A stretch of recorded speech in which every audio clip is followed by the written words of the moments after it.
Here we are on our map selection screen. I don't actually know the first map and who picked it yet, but we are starting to load it right now on the background. But Animaniacs banned out Towers of Doom and Braxis Holdout. Macro Machines banned out Battlefield of Eternity and Dragonshire. The first match is Tomb of the Spider Queen. So it is loading now. We are about halfway through, and then we'll switch it over to the end game.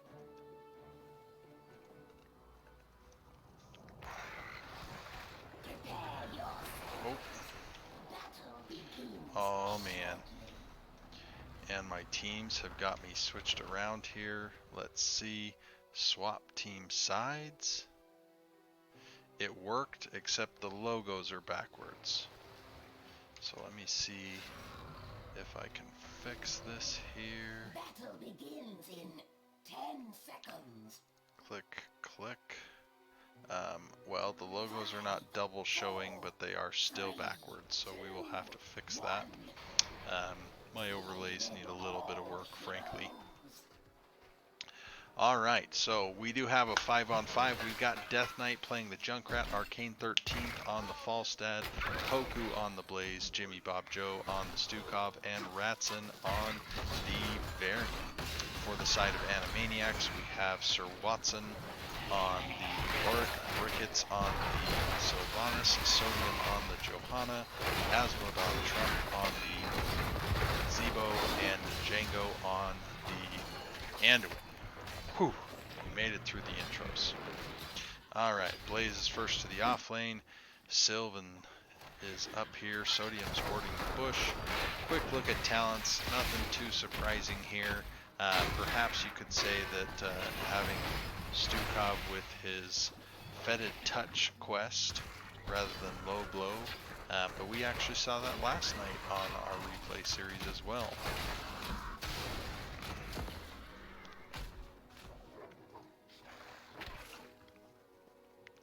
Oh, and I've got an ad break about to start, folks. Being as it's the middle of the night, I don't know that we're going to have a lot of viewers, so I'm just going to cast through the ad breaks. I myself am pretty tired. I'm just trying to get through some of these to keep up the casting for the division as well. Now we see the rotation down here from Brickets to help Sir Watson pick up this camp quickly. Experience very even throughout so far. You can see really the main difference being just a little bit of minions and that mercenary camp in favor of the side of Animaniacs. That's true. I can't fix the logos yet.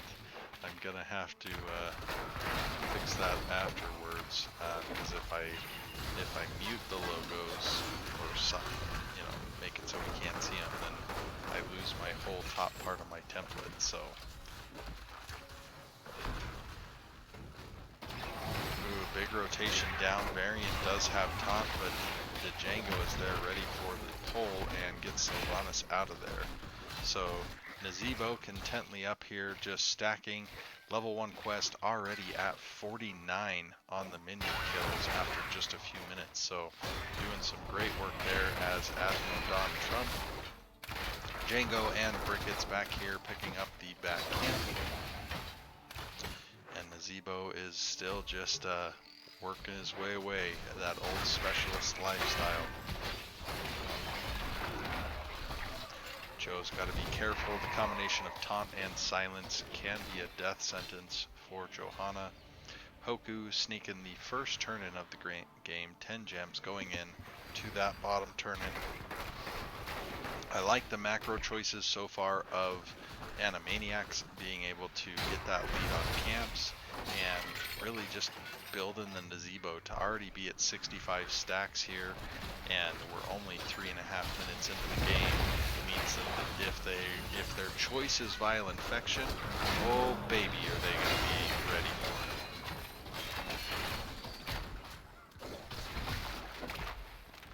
it. Leoric getting a little bit of push in here on Blaze. I do think that in a perfectly played version that Leoric has the advantage in this matchup. Solid rotations by both teams.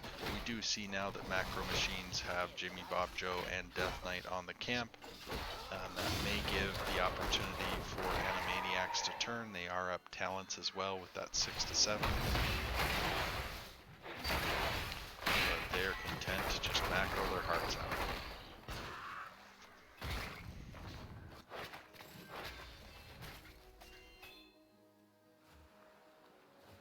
Little bits of chip damage here or there. Sir Watson has been able to secure the entire bottom wall. A little bit of chip here in the middle. Top's pretty clean, but that top cannon tower is about to fall. And we do see web weavers for the side of Macro Machines. Oh, big boot, followed up with the taunt and the silence. But the Anduin Pole able to thwart that engage. Sodium is looking mighty low. We saw the Desperate Prayer. Sodium gets out sub 200 health. Oh, I did not mean to push that. Sorry. Zoom this back out. Go with what I was looking for, which was the talents. So a lot of emphasis put on this middle lane, both the attacking and defending teams. Ooh, big silence on the Joe. The Web Weaver wave hits Johanna. Anduin and Sylvanas all there, throwing just quite a bit of damage. The wall is mostly intact, though this top cannon tower does look like it's going to fall. In the top lane, the Web Weavers, which have been largely unattended so far, have finished off that wall. Oh, we do see Divine Steed, or Steed Charge. So Joe, big taunt onto the Joe. Ooh, sub 200 health, and the concussion mine actually finishing off Johanna there. Fetid Touch is now completed by the Stukov. That when completing, that does give a huge reduction on the mana cost is gone, but also 5 seconds off the cooldown.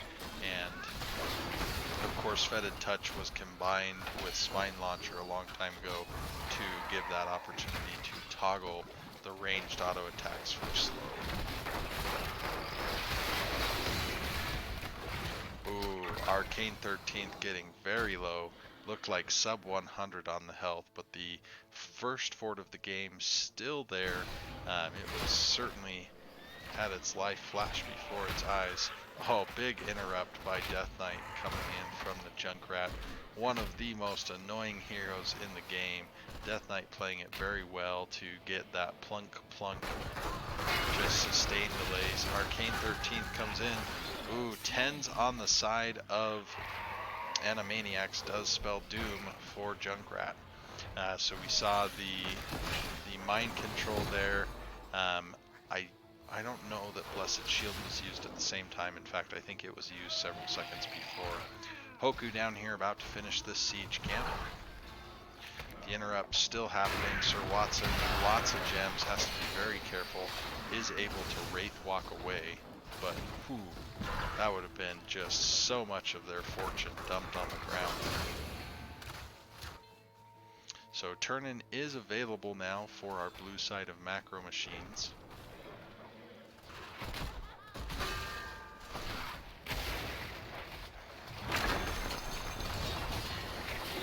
Ooh, big taunt combo on the Zevo. He is down, but 134 stacks already.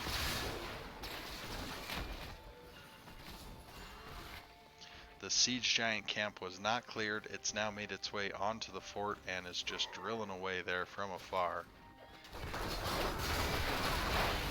And Macro Machines doing a good job of keeping Animaniacs off the fort. Ooh, we see the Riptire, the taunt, and the Lurking Arm. The Anduin Pole again getting another big save. Django doing a great job on making sure to have that cooldown and keep using it to rescue their team. We do see a second turn-in for the side of Macro Machines. I think Ratson was the one that finished that.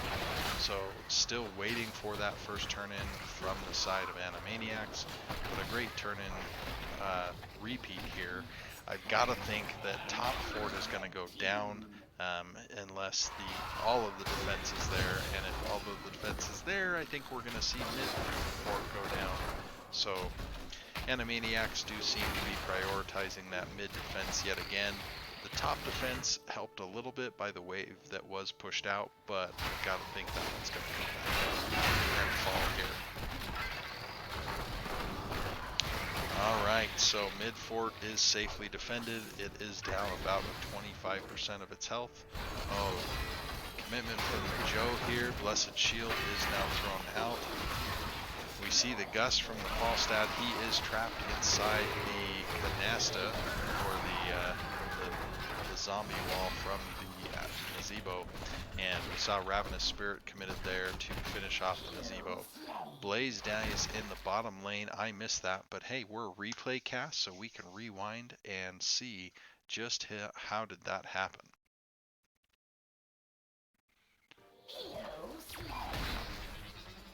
Well, it looks like it was just a series of auto attacks, finished off with the spooky hand of Drain Hope. Bricket's doing some juking and jiving with those haunting waves to be able to clear this top minion wave and objective. So great pressure from the side of Macro Machines here, being able to get that double turn in. The side of Animaniacs has yet to secure their first turn in, but you can see they have enough gems here at 87 to be able to complete a double turn in themselves. And depending on how exactly that lines up, it in theory could even be a triple turn in. So here is Sir Watson completing that turn in, reducing their gem count somewhat in the healthy way to reduce gem count. So middle bruiser camp secured for both teams. That will help Animaniacs to defend this lane. Also, it will help Macro Machines in defending this lane. And on the same side of that idea, Animaniacs wants to quickly clear so that it can help them push this lane. We see the Blessed Shield, we saw the Light Bomb, we saw basically everything except Ravenous Spirit because it wasn't up yet from the side of Animaniacs. We do still have Gust, Bunker, Taunt of course being that short cooldown. Here it comes. Ooh, Taunt on the Sylvanas. She was just outside that silence puddle. I think mid fort is going to go down here with the pressure of the objective Web Weavers and the Cruiser camp. And there it goes. It falls. Animaniacs making the quick rotation up top. The cannon tower is of course going to fall here. I don't think anything stops that, but I do believe that Macro Machines is going to be able to get a proper defense and save a lot of damage that could have gone onto this fort. Brickets on the Sylvanas zooming back, but somewhat neutral map state here. It looks like Animaniacs looking towards the bottom. Oh, I thought they were going for a snap turn in. Leoric almost has a complete turn in himself. Oh no, he does. They're not at 60, they're at 55, so 57 is enough. I'm gonna drop this one out of there. Jimmy Bob Joe, Ratson with the engage, but the rest of the members of Animaniacs are so close. We see so many bolts committed there. Varian is the first one to fall. We saw Mind Control, we saw Light Bomb, we saw Tune, we saw Blessed Shield. Now we see Gust. Bunker drop is in there too. Members falling on both sides, but with the front line of no Joe and no Varian, but also no Junkrat. Ooh, Arcane 13 coming over the top. That could have been either just a huge outplay or disaster, but both sides kind of back off. Animaniacs are happy to be able to just get their camp out of this, or their objective. So down come red Web Weavers. And the siege camp was pushing for most of this time, so this fort is extremely low here. Oh, and I shouldn't have done the green box because it switched things out for me. So 16s for both sides. We can see we do have Will of the Forsaken, double Leap of Faith, also known as Glyph of Leap of Faith. Glyph of Faith, sorry. Mithril Mace with the Spectral Leech on the Yorick, excuse me, and bonus Shield Glare with Holy Renewal for the Joe. Oop, and Spider Colony, so more and more basic abilities for that Nazebo. And 182 stacks already. He is going to become more and more of a powerhouse as this game goes on. Big wave down bottom. The Entomb is committed and gets the bunker in return. And the wall is cleared out. The top fort goes out. This game has changed quite a bit from even just a few minutes ago.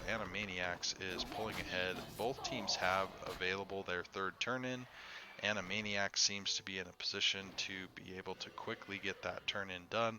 It does require all 4 of their members. Well, I suppose Asmodon Trump could not and still make it. Arcane 13th lurking in the alleyway, but we now have a third Webweaver phase committed for the side of Animaniacs. I like the choice of getting this camp here. It's gonna help with the defense, so now it's just coming together. Hoku, my friend, you've got a lot of gems. That's scary. Spread.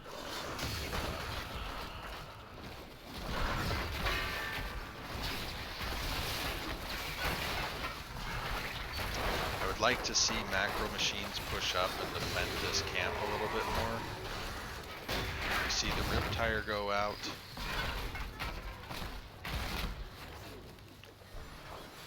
So now I feel like with the side of Animaniacs, as they just push in here mid, they're going to get free value in the other lanes, and they can wait for Hoku to push off or separate off to be able to clear, and now they get to push in more in the mid. Leoric has that Entomb, but the Webweaver has been cleared here in the mid. We see now the Black Arrows are committed a bit. Blessed Shield, oh, the Will of the, or not the Will of the Forsaken, Mind Control there from the Sylvanas mixed with the Annihilating Spirit means that poor Arcane 13th was just deleted there with that combo. So, walls down in all 3 lanes, little bit of damage on all 3 forts here. So macro machines a little bit on the back foot. Animaniacs has more people on the map. They're head to 20s. They're quite close to getting it. They can get their camp. The only thing they don't have for them is they're not close to the turn-in, having already committed 3 turn-ins. So I'd like to see them defend that turn-in, but they do easily pick up both camps. And macro machines is being quite safe here at this point. Oh, Hoku, so close. Big virulent reaction on the Johanna, but she does survive.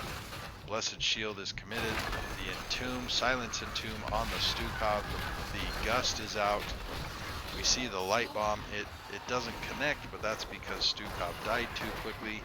That didn't ruin the hopes of a turn-in for macro machines, but it did remove their healer, and by the time Stukov is back up, every single ult for the side of Animaniacs will be up again as well. So this boss call, I think, is extremely safe. There's not really anything that can get you off it completely. I mean, maybe Junkrat gets you booped off for a moment, but so big wave top that has now got a boss marching to join it. Animaniacs are looking to defend that turn-in. They do have 20s. They're about to get Silence Entomb back up. They're about to get Blessed Shield back up. Dark Lady's Call. Oh, there's the Silence Entomb on the Junkrat. Dark Lady's Call hits as well. Junkrat goes down. And so now I do really like this call of being in the bottom lane while the camp is pushing, or the boss is pushing top. It just forces that choice from an under-numbered defender. We can see the GG being called. I don't think that necessarily this was necessary. That's a little bit of redundant there, but bear with me for this late at night. A little bit unnecessary to take that keep, but it does open up the playing field for the attack. But with only 3 members of Macro Machines on the board. Animaniacs are pushing in 70%. Another pull from Anduin saving the team.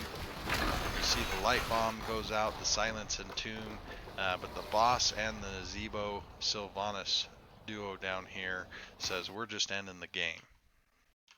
Alright, so the win goes over to Animaniacs there. We're going to bring this to the summary screen for just a moment. It'll take a second while that chat fades away for us, but fairly low death game for the side of Animaniacs. A lot of control there. They did fall behind a little bit on structures to begin with, but then that triple turn in just propelled them forward. And Asmodon Trump ending the game at 218 stacks, didn't take Vile Infection, didn't seem to need it. Great macro pressure created by the Naz and Sylvanas combo, and even the Leoric, 3 members of the team at essentially 120,000 siege damage. So well done by both teams. The winner of game 1 is Animaniacs. I'm going to bring us back to our map view for a moment while I exit out of this game and load up our second replay. I don't know where we're going yet, but I will know that here momentarily as we get things rolling.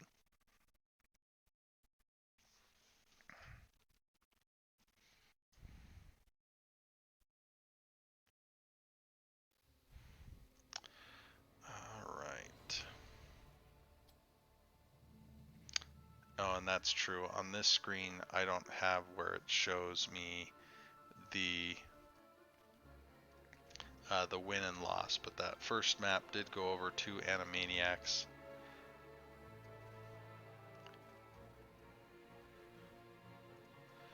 All right.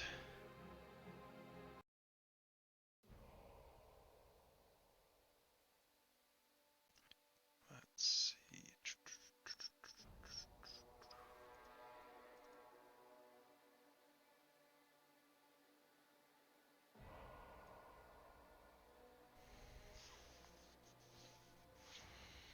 All right, we are on Alterac Pass.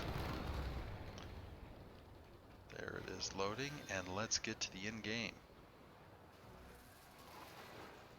Alright, being a replay cast, I don't actually know who picked this today, even though it was last week. I guess I shouldn't say today. But on the side of Macro Machines, they are still on the left. I will have to probably just go into the template here and turn off the logos for a moment, because our logos are just wrong. Ooh, we see some sneakiness going up top here, but we have Ratson on the Joanna, Jimmy Joe Bob on the White Mane, Hoku on the Sonya, Arcane 13th on the Vala, and Death Knight on the Li Ming. For the side of Animaniacs, we do have Sir Watson on the Loria Orange again, Sodium this time is on the variant, Django on the Rainer, Crickets again on the Sylvanas, and our healer is Deckard, played by Asmodon.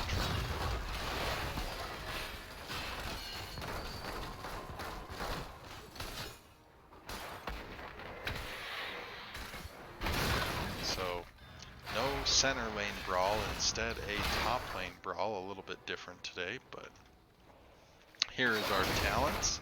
I don't know White Mane enough to say if Pity the Frail is pretty standard or not.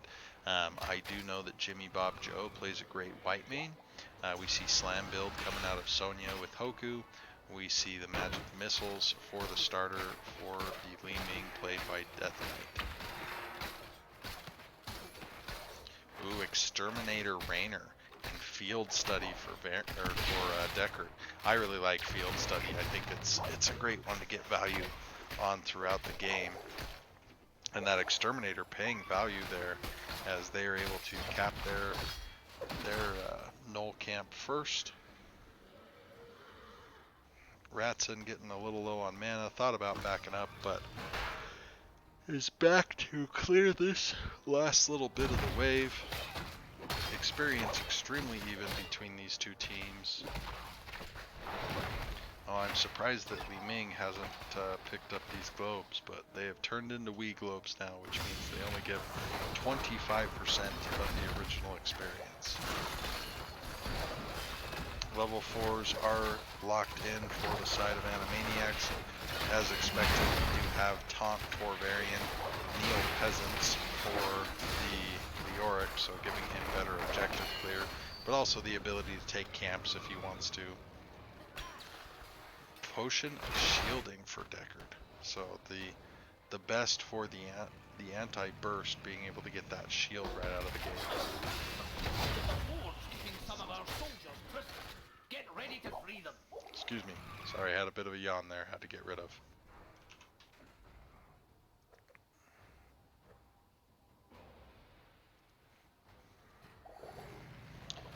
Alright, so rather even going into this first objective. Lots of players here in the mid. Sir Watson being a little chunked out. Ooh, the Li Ming coming with the flank. Sir Watson was able to juke. Raynor getting right on that camp, hoping to send it crashing down the mid lane. Deckard's here to help, mainly just to keep Raynor a little bit healthier through the process. Leaves him a couple Gatorades, and off Deckard goes back to the mid lane. Ooh, taunt onto the Joe. She does have Iron Scan and gets away no problem, but not before she gives a field study proc for our good friend Deckard. Now with Exterminator, of course, these Knoll Bruisers will remain buffed with the Inspire permanently until they are destroyed. Now, one advantage to having the wave crash so close to your side is you'll have your wall be able to potentially help with it, but not if Sylve comes in and shuts it down.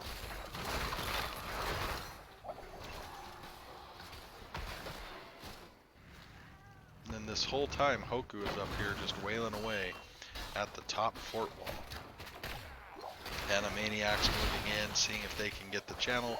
They dodge the Li Ming orb, and the channel has started. 30 seconds. Can our blue side of my macro machines interrupt it? We don't know yet. Ooh, big charge in from the Varian. Lots of damage coming out from that Vala. She is a Hungering Arrow build, and the channel is immediately paused anytime a hero hits it. Oh, Hoku is focused by the side of Animaniacs and does go down.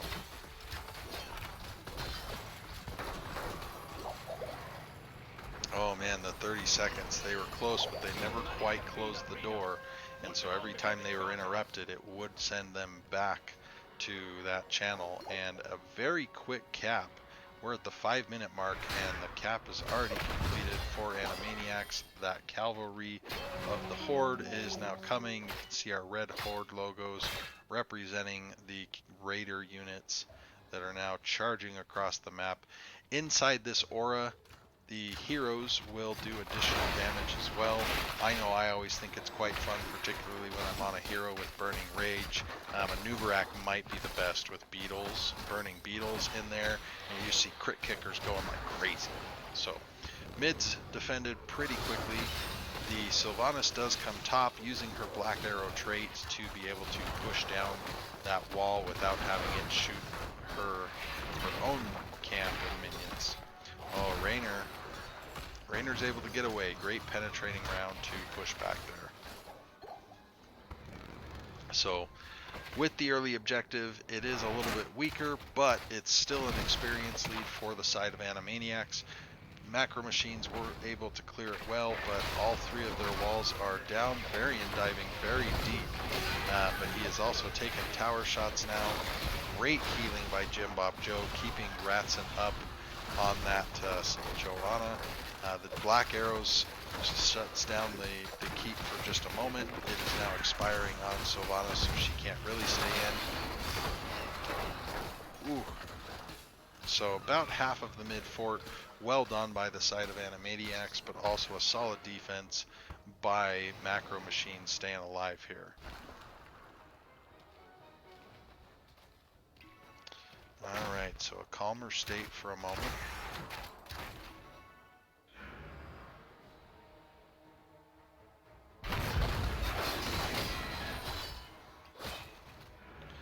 Li Ming, not necessarily known for her wave clear, but she is able to bomb on heroes and minions alike from quite a far way out.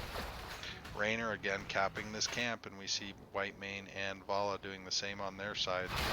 Experience still very early, or very even, but with a hint towards our red side of Animaniacs.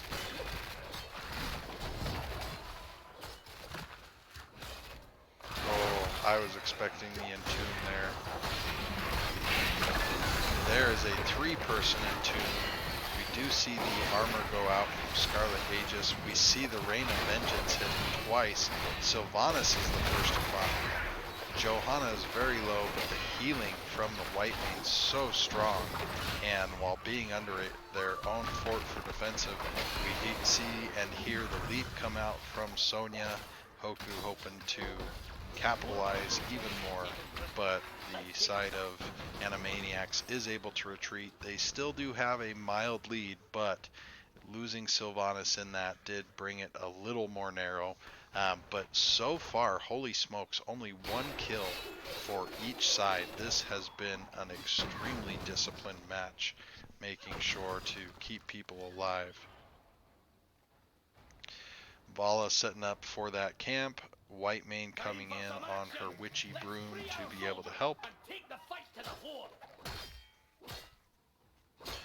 Top lane, are we looking at a boss play? We're seeing Deckard set up some Gatorades, so I think it's a boss play.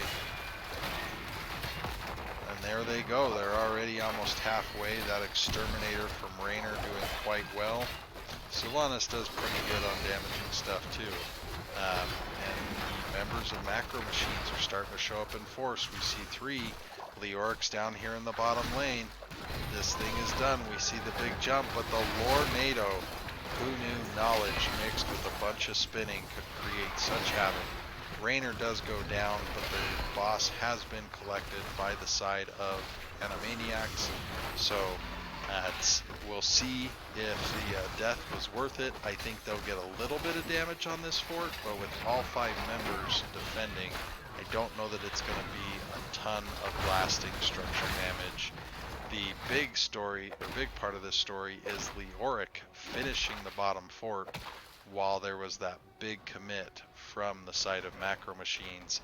I don't love that they left this part, but Animaniacs is opting to go for a second boss. Macro Machines is opting to get the prison camp channel started. And with no Raynor, it's going a little bit slower down here, but they're doing alright, just passing the halfway mark now.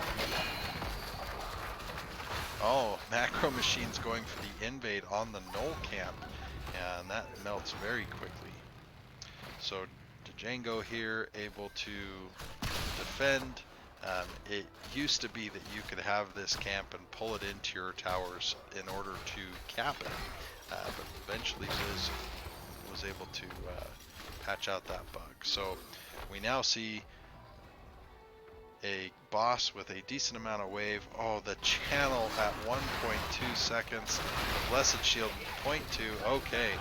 I shouldn't have been watching the boss. I got distracted by the big red skull and such. But channel completed by the side of Macro Machines. Vala does go down here in the middle lane. We're actually going to rewind and see that. So that we don't miss as much of the action. Shouldn't be too long. The replays are pretty fast. Oh, so Vala tried to get out and unfortunately made it into tower range, and so that was all she wrote there. Losing Vala as the objective spawns is definitely going to hurt. The bottom lane already has the boss in there. One of the cannon towers is dead. The gate's about to fall, but that's going to provide quite a bit of delay for that hitting against the fort of Animaniacs. So this should be a relatively easy one for them to defend. They even committed the Hyperion top to get more damage onto the fort of Macro Machines. We did see the Mind Control, I started to call it Dark Lady's Call, but that's the level 20. So top objective cleared, mid objective clear, bottom objective is about half health, a little bit more than that as it reaches this fort wall, but it has no minion wave of support. So it just starts taking shots from both of these. It's hitting the gate in the center, and our red team decides to finish off the top fort. So they have a very big lead in this game so far of 3 major structures collapsed to none.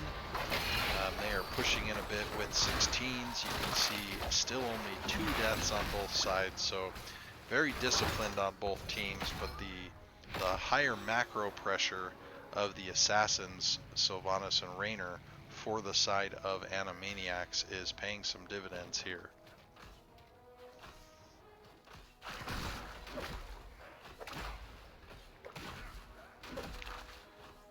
The York getting that bottom wave pushed up.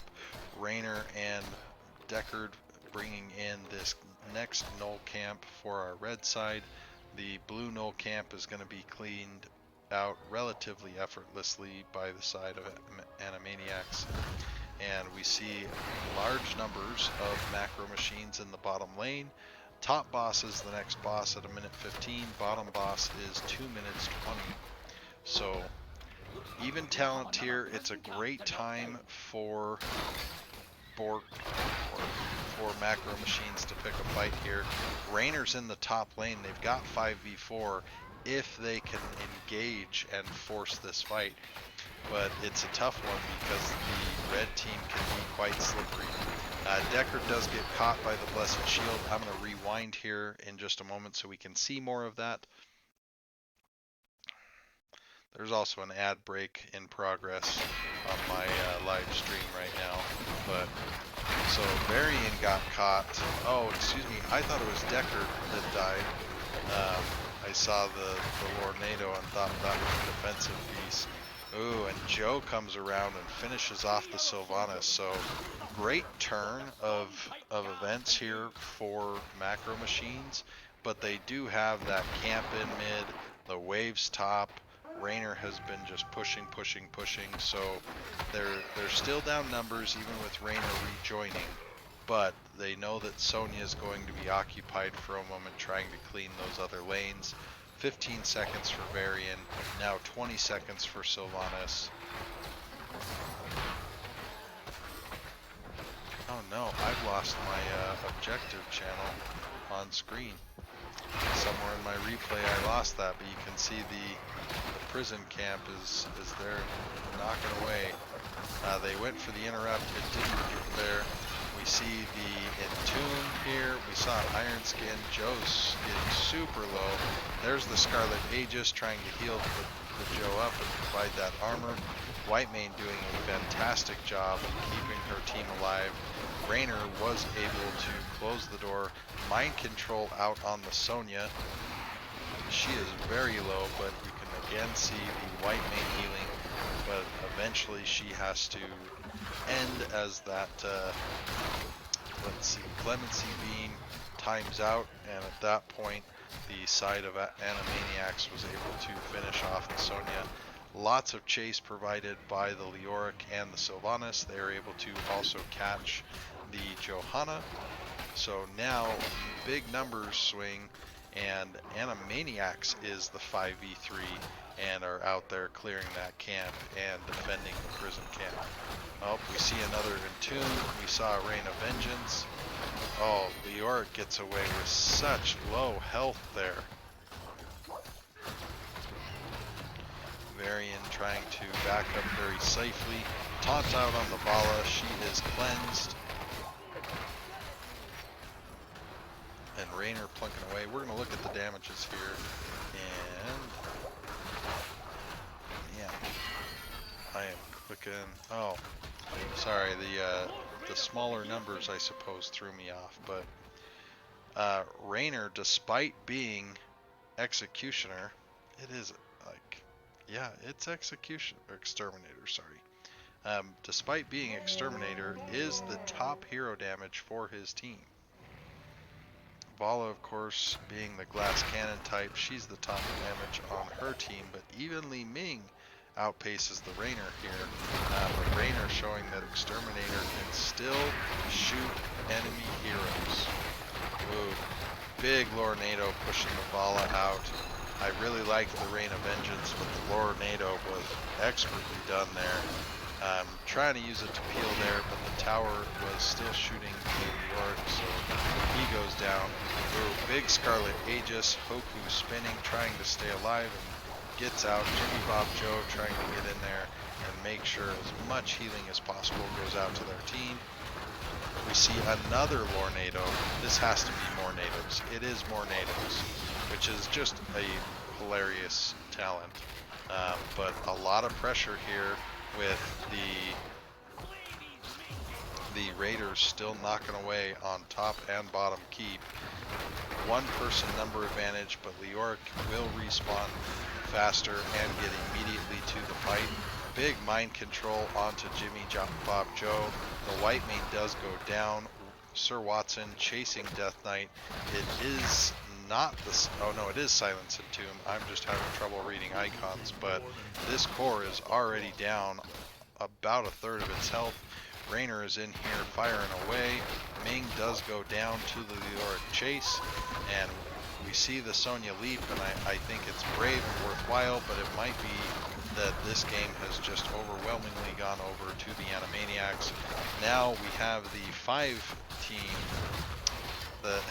It's not even the late night scouting cast. I don't play either of these teams this week, but we do have Animaniacs finishing out the series with a clean domination over the side of Macro Machines. So here are your stats for the game summary screen. It'll take just a moment for that to all clean up. All right, so Li Ming ended up eclipsing the Vala on total damage, but even though there was the greater damage and just great anti-burst healing for the side of Macro Machines, the additional macro of Animaniacs still led them to victory, and Deckard was even putting out some big heals, but very low death game between both teams. Great work by both teams. Ultimately, one team's got to win, and for this, it was Animaniacs. I am rather tired, my friends, so I am going to get ready and go to bed. But thanks for being here. Thanks for being part of Nexus Gaming Series. If you want to know more, check out nexusgamingseries.org. You'll be able to find links to the Discord. You'll be able to find ways to get involved. Yes, the season is underway, and the design, unfortunately, it's not possible to plug in additional teams. But if you've not heard of Nexus Gaming Series before, get in, get started, start building that team. There is going to be another season this fall, and perhaps you can be sparring partners or scrimmage opponents to teams that are in there, and start making a name for yourself. We'll show the talents one last time here, but great game, everybody. Oh, we saw execution order or execute orders on the Rainer, but I don't know that that ever came into effect. But well done, both teams. Everybody have a wonderful night, and my traditional shout out, hi Mom.